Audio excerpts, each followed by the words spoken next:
So if you want to be a top producing life insurance agent, you have to watch this video. You're going to learn from one of the best life insurance agents in the industry who works with us here at Legacy Family Life.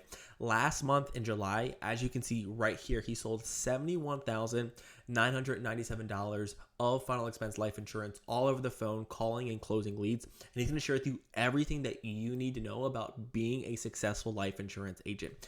His story is incredible. He started out with an MLM company, did not do well, but ultimately plugged into the right system and is absolutely crushing it. Now, here's also real numbers too. You can see in the last 3 months, he's issue paid, meaning that he's received commission on over $122,000 of final expense life insurance, and more stats from being a new life insurance in less than a year, selling over $467,000 of final expense life insurance over the phone. And he's going to give you the playbook. He's going to share with you everything that you need to know. So if you're struggling, you want to make more money as a life insurance agent, and you want to win, watch this interview. It's going to be insane. See you there. Writing good business over there. All right, let's jump into it. Yeah, so we'll clarify here. $71,000 of premium sold last July in 31 days with an average premium of $1,142. We're going to give the audience some real numbers. 63 sales.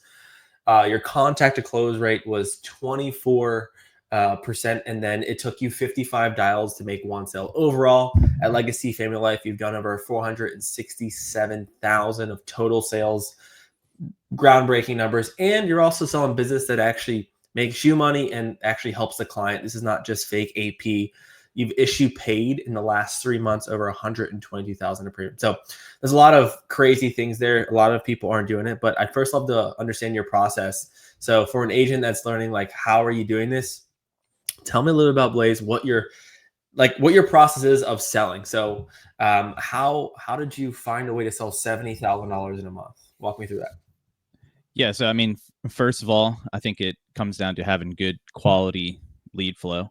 So consistent lead flow coming in and out of your pipeline, people that you can actually call, people who are, I guess, slightly warm, they just filled out a request. And then I think secondly comes down to having a really good script. So here we have a great foundation that was made by you as well. Great script, good discovery. And then for that, you have to have strong objection handling as well. I mean, this is final expense at the end of the day. People who may or may not be on low income. So there's always going to be a lot of think about it objections. So need strong objection handling framework. And then overall, I think overarchingly, got to have a crazy work ethic. Got to be willing to grind. And you might be like, well, Blaze, what does it mean to grind? Sure. Well, it means some days are not going to be looking like you're going to win. Some days are going to be struggle. You're not going to get that deal before noon. That, here at Legacy, we try to uphold the deal before noon. Mm-hmm. Working later if you need to.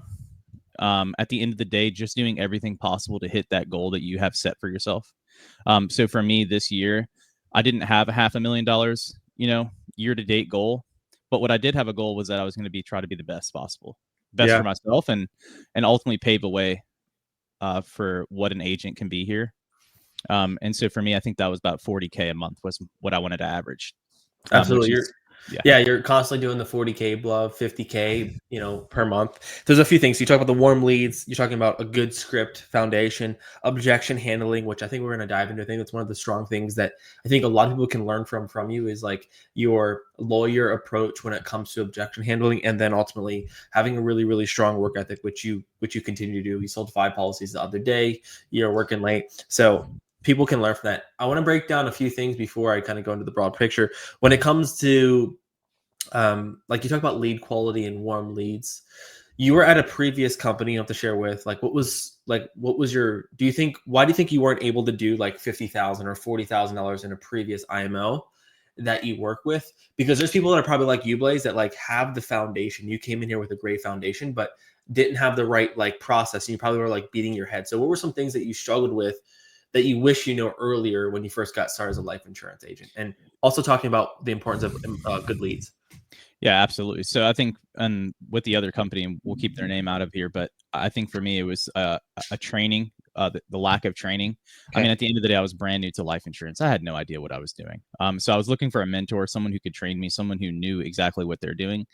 But I think at the end of the day, it was just a lot of people who didn't know what they were doing. A lot of people who were just taking a few steps forward, but not knowing exactly what direction they're in. So it's hard to lead someone when you don't know exactly where you're going. So I think one thing was training, lack of training. And then number two, lack of quality leads. I mean, calling leads that have been in a pipeline for over 2 years. Everybody you call is like, who the hell are you? And what are you looking for? And what do you need? Whereas here, we call and we run through our little part of the script, the intro, and they're like, oh yeah, I just filled that out. Wow, you guys are fast, and like they know exactly what we're talking about. That's going to go a long way, when you're trying to sell life insurance, because you already have to overcome so much. If they don't know exactly what you're talking about, they filled it out years ago or even 6+ months ago, it's going to be hard to get them to get on board with it. Yeah, absolutely. So you're saying like making sure they have like a quality lead with like being filled out and people are knowing what they're looking for when it comes to consistency, because that's something that you've had to like be able to master. 71,000, there's 3 sales per day, like you're stacking that consistency. What are things that you do, or like if someone's like, man, I make some sales but then I go 3 days without sales, or like that consistency lever that you've pulled like and continue to have is what creates your success, I think. How do you stay consistent in like over the phone sales? For me, it's going to be mindset. Right. Sure. So, because for me, consistency comes down to mindset. Every day, for example, let's say you tell yourself you're going to go to the gym. You need to go, but you don't have the mindset to consistently get there every day. For me, I've built a mindset, at least when it comes to getting on the phone, that I know that what I'm doing is helping someone, and I know that my process can get me there. So I truly believe that at this rate, I've proven to myself that as long as I can get my mindset in check, whether it be a bad start to the day, a bad start to the week, or a bad start to the month, if I can keep my mindset level, knowing that I truly believe, like, hey, Blaze, you've done this before, you've started bad before, just consistently, I guess what I'm getting at is you got to truly believe that what you're doing. Yeah, you are the expert. Like, when it comes to selling life insurance, people feel that their problems are being solved by a true expert. When it comes to like daily KPIs, though, because like people have different key performance metrics and things like that. What is it like that you're shooting for on a daily basis that allows you to create that consistency? Like, what is kind of like your checklist that you look for? So for me, I'm looking for at least 10 to 11 contacts. So people that I actually get on the phone and can speak with. And then from those, I'm looking to get to about 6 or 7 presentations.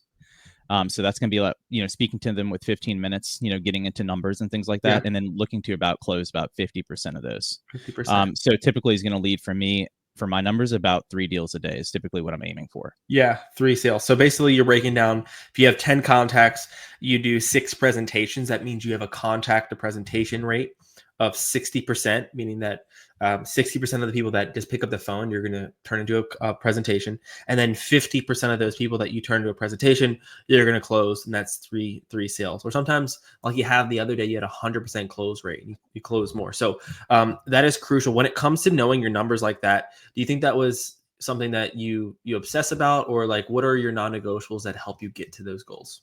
So my non-negotiables. So to answer the first part of that question, is it something that I knew about? I mean, of course not. Walking in a legacy family, I didn't know. I wasn't tracking all these metrics, and so you guys have kind of laid that foundation for us to be like, hey, here's your weaknesses, here's your strengths.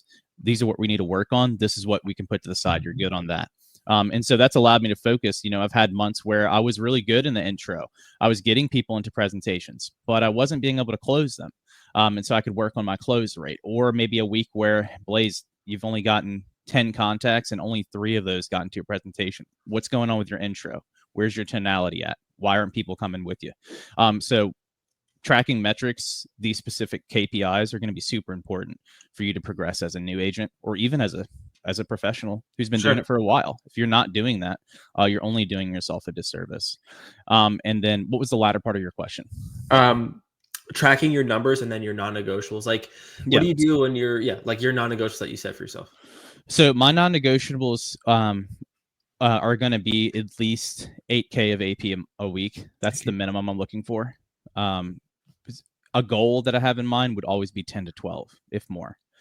So that's kind of what I'm reaching for. So typically 4 weeks in a month, 10 or 12, that's going to get you 40,000+ a month. So that's kind of what I've been leaning towards. Of course, not every week is going to produce those numbers, but I think that kind of goes back into what we were talking about earlier. Well, Blaze, how's it How is it that you've been staying so consistent for a year, producing those numbers, not letting your mindset get in the way of like, man, this was a difficult week. I can't even obtain what I wanted to. I'm just going to give up. Sure. No, I'll write this month off. I'll write this week off. We'll do it next month. We can't have that happen. And so for me, I've been able to keep that in check, not only through my own work, but also through the help of my mentors, such as yourself or my sales manager. Yeah. Yeah. And I think being exposed to those difficult weeks or difficult months has allowed me to see time and time again, like, hey, Blaze, if you can consistently do what you've shown that you can do, you come in, you dial with intention, you talk to people to actually solve a problem, you will wind up doing what you set out to do. So don't let one bad egg ruin the whole rest of the batch, right? So I think that's super important as well. Do you have a lot more clarity now? Like, you've done it for a while, like a day or two goes by, it's not the best day, but typically always plays out. Like, I think that's the one thing about Final Expense. When you have a good system and predictability, do you think you're at a place where it's like you can build predictability in your sales process because as long as you keep doing what you're doing, the sales should come, the money should flow, things like that? Yeah. So for me, and I think this is how it sums up for me, is either you're here to win the race or you're trying to like complete the marathon. For me, I'm not looking for a short win. I'm not looking for the win on the month. The win on the week or the win of the day. I'm trying to win my month and ultimately trying to win like the quarter or the year. Sure. So for me, my eyes are set way down the road. It's okay for me to stumble and fall today because I have a lot more miles to go. And I have a lot more time to pick up my speed and get a consistent stride to be able to ensure that I'm going to hit my goal. Absolutely. Yeah, you're thinking through the long term. Even though in the short term it can feel the pain, but you're always like, hey, I still got the rest of the month. And you talk about the quarter. There's two things I want to talk about here. Being like quarterly focused or monthly focused. One of the crucial facts that you've been able to do and kind of ground break in the industry is your placement rate. So a lot of agents don't know about this. And that's why I think this is a special call, is because some people can sell 70,000 a business or 100,000. I did it once upon a time at 80 some per thousand, but my placement rate was nowhere near. Help people understand what is placement rate, how that is so important for you as a life insurance agent, because most people have no idea what that is. And then also explain how to things that you do, maybe 3 small things in your process that guarantee a high likelihood of placement. So help us understand that. Absolutely. So for those who may or may not know, but placement rate is going to be the basically the percentage of how much of your business makes your first payment.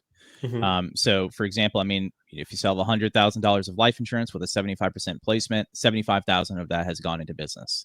So that's what placement rate's going to be. Now, as far as to tackle like what has gone into my placement rate, what is my placement rate for that right now? I don't know. I'll just go off of what you were at. You're around 88 to 92%. I'd have to look into your details there, but that's what you've always always hummed. And so I think three important things that can go into increasing your placement rate is, number one, find the true problem that the person is bringing to you on the phone and provide them with a solution that makes them feel comfortable, makes them feel like you're actually hearing them out there. Because there are a lot of people today who get on the phones and sell with their specific pocketbook in mind.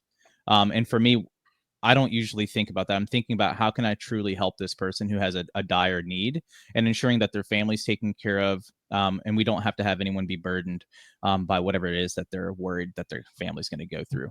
Sure. So ultimately, listening to the client. It's not going to work out to you if you sell them a product or sell them a solution that's not what they were looking for.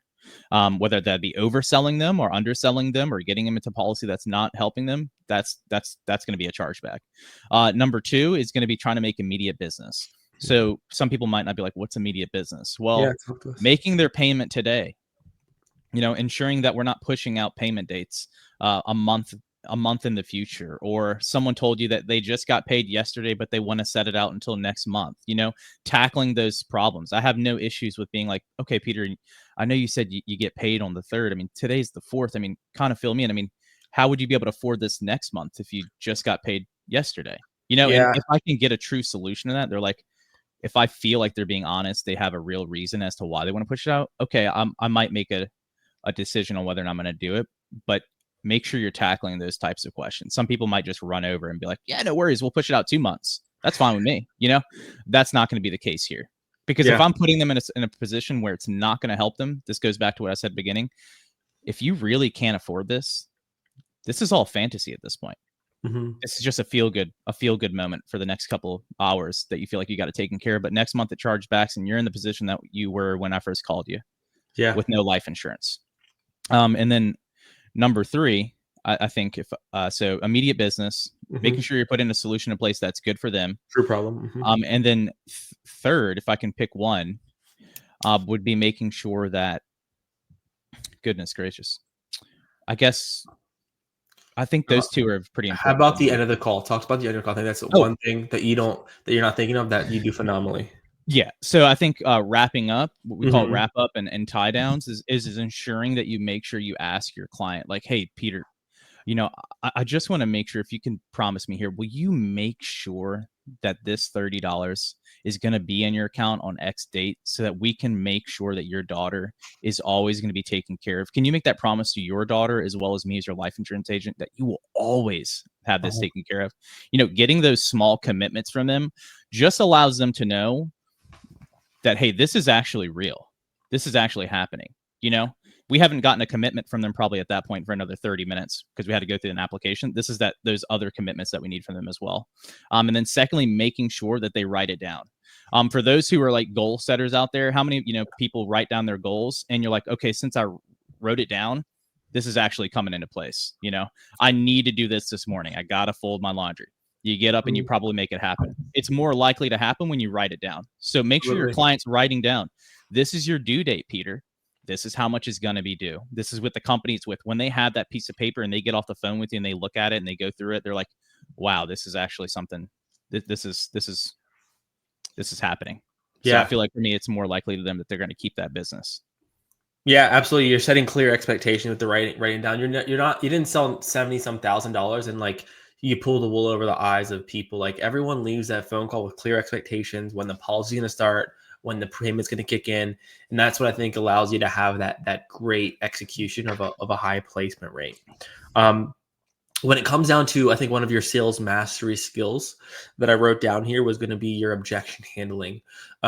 Because out of, let's say you sell 10 people, let's say you close 10 people, how many of those 10 would give you like an actual like objection that you have to overcome? See, that's a metric I wouldn't have, but I would just say comfortably, like with the product we're selling, I would say at least 4. Yeah, so 4, maybe 4 or 5, 40% or 50%. So maybe one out of like around half. So if you sell 2 people, one of those 2 are typically going to give you an objection. Now you do a really good job building the pain and the discovery, or sometimes it's like, yeah, let's move forward.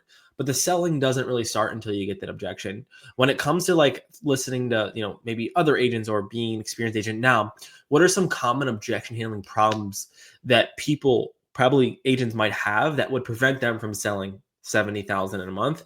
And talk us through a little bit of how you objection handle.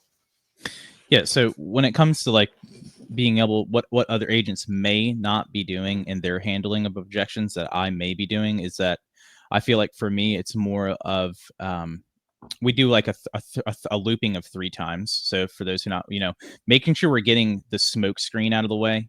Typically someone might be like, oh, I got to talk to my wife about it. Sure. And, you're like, oh, no, absolutely. I mean, I completely understand talking to your wife is important. I guess kind of fill me in. Would it be more the price you want to talk to your wife about, or that you don't need it? And then they're like, yeah, it's more about the price. And then like we can actually tackle that true objection. I think people may offer up a solution too soon, and they're trying to make a solution for that smoke screen that's not even real.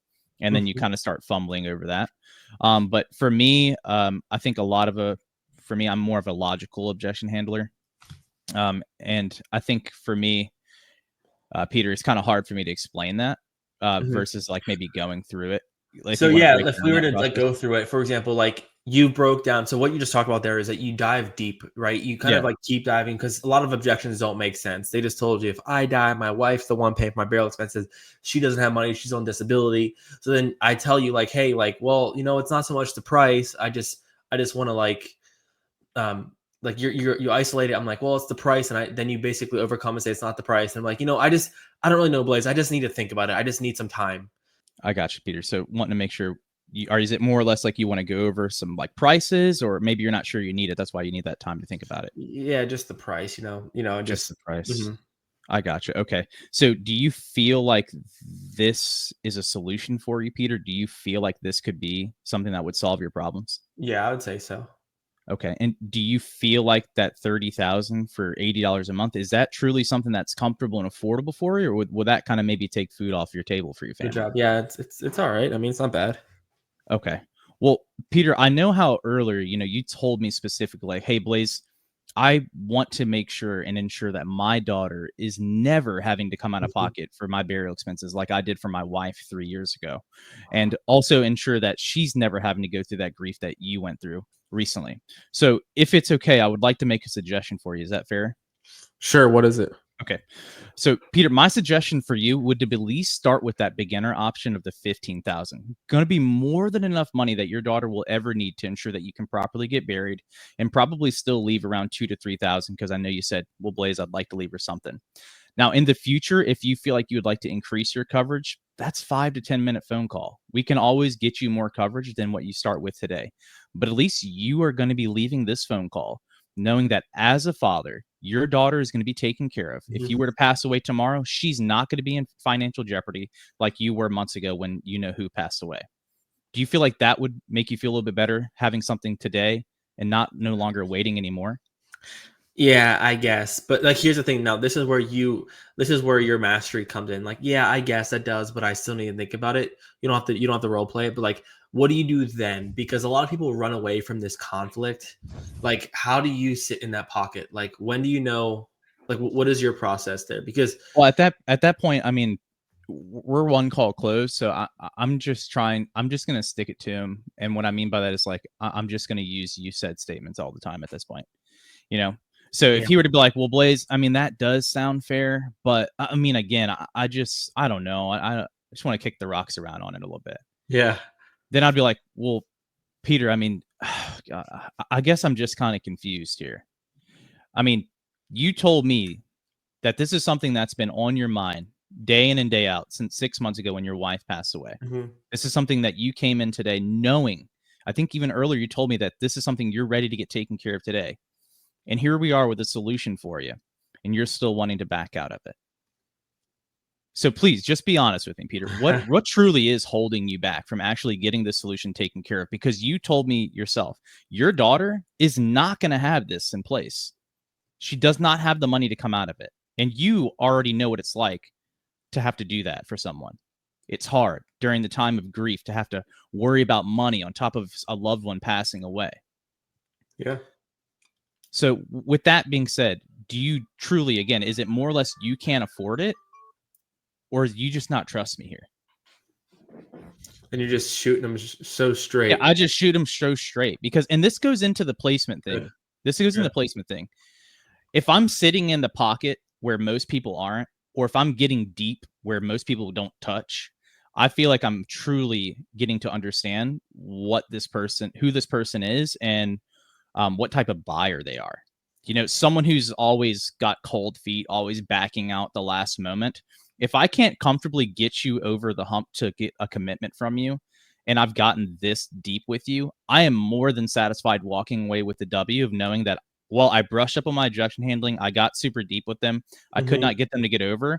That to me may be the percentage of people who can never be closed. Yeah. So for me, I'm giving myself the opportunity with that person to, of course, give them a solution. But if I can't get them over the hump after looping them 3 or 4 times, or getting super logical in the close with them, letting them know like, hey, everything you're saying is going exactly against what you told me in discovery. If they pull out at that point, I'm more than satisfied of letting them go, because I know that more than likely that was going to be someone that 5 hours after the call, they're like calling in to cancel their policy because they still feel like it's not something for them. So I think Good. Yeah, man, there's 2 things that I wrote down that I think are crucial. There's number 1 is that you're building, so your discovery is probably really important to you because you need the ammunition. So Blaze's your strength in objection handling actually comes from the ammunition that you get in the discovery, because everything that you're getting in the discovery is almost like words used against them in the court of law, in a sense of like, hey, whatever you say can be used against you in the court of law. Like, be careful when you speak. And then you use that back into the objection handling. And then through that objection handling, you're also qualifying them too. You don't need the sale because you have the consistency, you got the leads, you got the skill. So they actually have to be a qualified individual until you move them in the application, which a lot of people are just like desperate, man. They'll just, why do you think people are desperate? Is it because they're calling bad leads and like, that they don't have the skill set to close another one? And I think that just creates the snowball. This is like even a deeper topic. I mean, disparity comes from a mindset. So, I mean, depending on what you're going through at that time, I mean, there's so many pictures you can paint of what someone may be going through as why they're so desperate. But I mean, at that rate, you're not helping yourself, and you're really not helping the person that you're on the phone with. Because I think what it comes down to is like commission breath. I'm never begging someone like, please, like it just doesn't make sense. Buy this policy for your family. Like, no, I'm using like what I would say is like, I'm using logic. Like, and I don't ever usually, unless it's a difficult close, I'm not really having to say the "you said" statements very often. But those are for the people who really are harder to close, people who have fear, people who are perpetual shoppers looking through the window, know they need it, but don't have the courage to put their hand on the product and take it with them out the door. Those are the type of people who I can use the "you said" statements through the discovery that I've built to be like, hey, listen, I know this is something that's difficult to do, but I know that this is something that you want. And this is why I know that, because you told me earlier that you've been looking around for, like, and I use all those "you said" statements. That's not me putting words in their mouth. That's just what they told me. Right. Exactly. You're not making it up. It's what they told you. Right. And where bad sales is like, you're so assumptive. Let's just say you walk into the gym and they're like, please buy this. Like, you need it. You need to get big. It's like, you didn't tell them that. Mm-hmm. It's like, I need to tell you why I need it. And then later on, if I give you any objections, well, then that's when you can save that ammunition to be able to like, hey, like, here's what you told me. Sure. Yeah, that's really good. I don't think a lot of people approach it that way. So you use that because a lot of people are scared. So you're using that approach. And that's what objections are. When it comes to like a closer, let's say who's listening to this, they're selling $10,000 to $20,000 and they're like, man, I can't get through the hump. Like, I'm only stuck at 10,000 or I can only do 5,000. What advice would you give them to someone who's maybe struggling to My advice, just get through? Yeah, my advice would be, first, I mean, you're going to have to look at those metrics. Where are you struggling? Just saying, a lot of people walk around and be like, I'm struggling. And then you ask them like, well, what are you struggling with? So let's break down some situations. Let's say number one, they look at, man, I'm making $500 per day, but I'm only getting 5 people on the phone. What's Blaze's advice for them? That's going to be I feel like a lead quality situation at that point. I mean, if no one's even picking up the phone, then that to me, you're not even getting an opportunity. We're going to have to change your pipeline. We're going to have to look for a better lead vendor or, better marketing to get people who actually truly need it are going to be answering the phone. Sure. Secondly, let's say that you are doing 500 dials and you're getting 13 presentations, but no one's getting into you're getting 500 dials, 13 contacts, but no one's getting to the presentation with you. Well, then I would look back and see how you sound on the phone. Are you welcoming? Are you warm? Do you seem friendly? Like, are you just like, hey, this is Blaze, the Legacy. How can I help? Like, you don't have the right tonality to get them to be drawn into you on the phone. That's going to be that issue. Now, if you're getting into presentations, but you can't close, that's going to go back to objection handling. Are you truly handling the right objection, or are you digging too much into their fake smoke screen that they gave you and you're handling objection that's not truly even there? So with that, you're going to need to build out a good objection handling framework, at that rate. Hopefully that answers all your questions. No, that's good stuff. Yeah. Every part of the process in the funnel can be a diagnose and you can fix. How would you say like a new agent should study? So let's say you needed to sell 70,000, like quick, or like, let's say just 40,000. And you're new as a life insurance agent. What would be like, the core, 3 things that you would be like, hey, if you do this, this, and this, you will grow faster. You will learn much quicker than everyone else around you. Just do these 3 things. What would you say they would be? Work hard, work long, study your calls, and master the objection handling. So work hard. So definitely great a lot of repetitions. If you're brand new into the industry, you've never touched the phone. I mean, this is telesales at this point. Some people may be going door to door, but if you've never talked on the phone, it's a different beast on its own. So you need to get the repetitions in.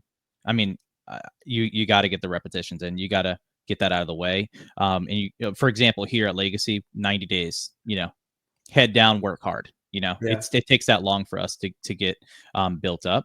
Secondly, you're going to need to listen to your calls, because if you're not knowing what's going on, but you're not diagnosing it by listening to your calls, not doing yourself any service there. And then thirdly, I think what I mentioned was objection handling. Yeah. I mean, it's sales at the end of the day. We got to be able to objection handle. So if you're weak there, start brushing up on that as well. Take a good friend or a colleague or an associate who you work with. I'm sure they would like to work on their objection handling as well. Jump into a room or a phone call with them and hit each other, left and right with objections. Go through it. Be quick, be witty, be on your toes, and get it done. Love that. Through the whole process, man, just on a personal side of things, did you ever think you could get to a place? I mean, you could say it could be yes or it'd be a no. I mean, did you ever think you can get to a place where you're doing like 70,000 and like really becoming a top agent, like when you first got started? No. Through that process of growth and development, what's the one thing that you would say you're most proud of getting here? What's the one thing that I'm most proud of? Yeah, that you're most proud of for what you've done. I'm more proud that I proved to myself that what I put my mind to is obtainable. Mm-hmm. I didn't think that this was obtainable for me, especially coming from what I came from, writing 5,000 in, 2 months, for me, I was like, I don't know what when you asked me like, hey, do you think you could write 40K? I was like, yeah. But in the back of my mind, I'm like, what is this guy talking about? No way I can write 40K. But then, 12 months down the line, here we are with 43.5 average with a $72,000 month last month. I'm like, dude, this is insane. Yeah. Like all the work compounded, all the skills came together, all the hard work, long hours, it just all compounded, and just, this is what came from it. Yeah. And people have to, you have to invest 8, 9 months, 10 months. Like people want it the short term. When it comes to when you were back at your previous company doing 5,000 in 2 months, just curious, like with your story, were you like about to like just go back into, so you were a chef before, like were you about to go back into that field, or like what were you thinking? No, like, how were times back then? Yeah, so I was a chef for 10 years. I left that career, got my life insurance license, started at a particular company. Didn't work out. I thought, well, hey, I mean, this company has so many great reviews, like it just must not be for me. Maybe I'm just not cut out for this type of work. Then I left and got my PNC license. Started just a regular salaried career, as an account manager for accounts. And I realized like this is not what I joined life insurance for. I'm not learning how to sell here. I wanted to learn how to sell, not just deal with clients that have already been on the books. So I wound up leaving there. And I had been watching your videos for quite a while at this point. I'm pretty sure I've mentioned that in other interviews as well. Sure. And I always thought, you know what, give it one last shot. Give it one more go. I wouldn't even say one last shot, but I was like, one more go at this point, before I call it quits and maybe go back to something else. And so I'm more than grateful to myself that I gave myself the opportunity, but also to you as well for giving me the opportunity. No, absolutely. I'm sure it's crazy that you've pushed through that, 3 different experiences that were tough for you. What, I just personally want to ask, like, how did you even hear about life? Why did you get in life insurance? I don't think I've ever figured that out. For me, I feel like the return of basically investment, like the time that I can put into what I'm doing at work sales is one of those careers that are so leveraged. Like if you're good at sales, you can be making the income that most people would have to go get a 4 years bachelor or master's degree to make. Sure. So for me, I don't have any college background. So for me, I was like, what can I do for my family and myself that can make me a good income?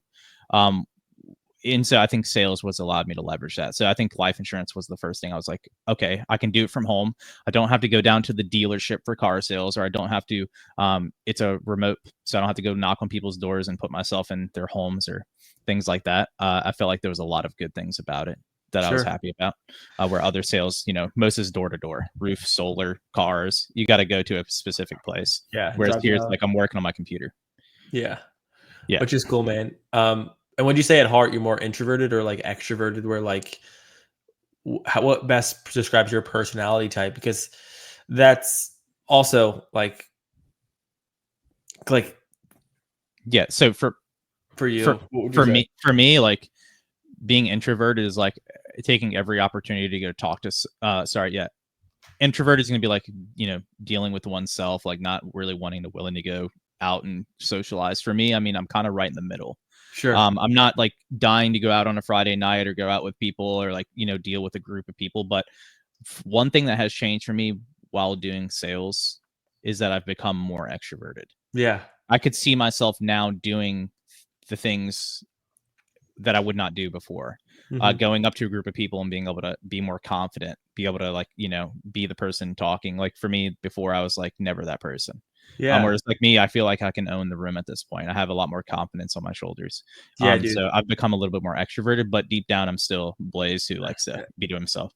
At the self. Yeah, dude, I think it's cool. I remember when you first got started, it was like even being on camera in like a Zoom group setting was tough. And like I'm so cool to see how much you've grown. Like because we all have our own internal battles and things, but like through sales you've developed, you've grown, and it's turned into like many skills that have allowed you to just be really successful. So I'm really proud of who you've become these past 9-10 months, just selling at a high level. So this helps people understand there's no limitations. Like you can learn the skills. It's not like you have to be a special extroverted sales warrior to go and crush it. You can be at any stage of your life, from a chef to a agent. Like that's what I think is so cool about your story. So yeah, I mean, I don't think we've ever shared with anyone here, but I mean, for those who may feel like you don't have what it takes, I mean, I almost didn't even get my foot in the door due to my interview here.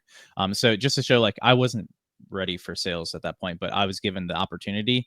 And when you're given that opportunity, just take and run with it and give it everything you've got. Because when it comes down to it, if you were to fail, do you want to look back and be like, man, like there was so many opportunities that I had to better myself, better my process, stay later and get, this or that done? Or do you want to be like someone who's like, well, I for sure truly know that I gave it everything possible. It just didn't work out for me. I feel like you'd be a lot more comfortable in that latter position than you would in the former. So for me, for new agents, just give it everything you got, man. What do you have to lose? Yeah.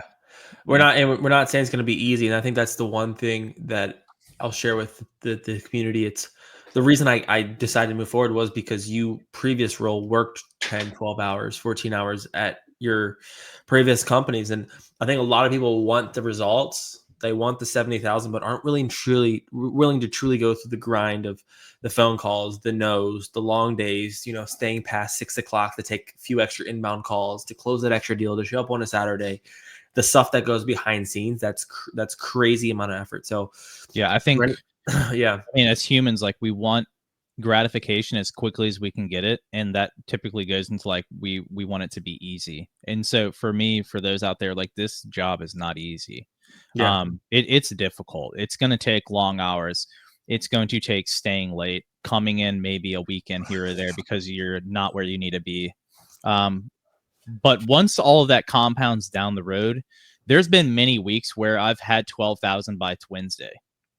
Like weeks like that, like that's just compounded work. Like if you're, you could take the rest of the week off or do whatever you want. But what I'm saying is like in the beginning, you're going to have to put the work in. Later on, you'll have a lot more opportunity to not have to work as hard because your skills compounded so much. Yeah. Right now, you're in a skill deficit.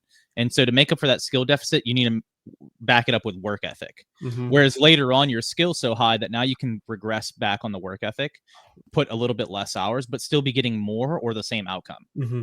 So that's kind of where I'm getting to. Again, I still feel like a year in, I have a lot to learn, but I'm seeing the fruits of my labor being like, hey, this type of production took you 13-hour days when you first started. Now I'm being able to put 7 or 8 hour days in and still get that same outcome. That to me is like, that's moving up and up and up. Yeah, that's a great thing. Cause I think a lot of people think like, oh, just do more dials, do more dials, do more dials. But the only people that tell you to do that don't have a good training process or like don't have good leadership in place to help get someone better. Cause if someone's getting better, they should be able to scale back their hours technically because their skill set's improving like you talked about. So just a little side of the MLM side that a lot of people don't realize is they always make it feel like it's your fault. You're not making enough dials. You're not making enough dials, but you're actually not just developing the skills, which is also very, I think, liberating. Very true.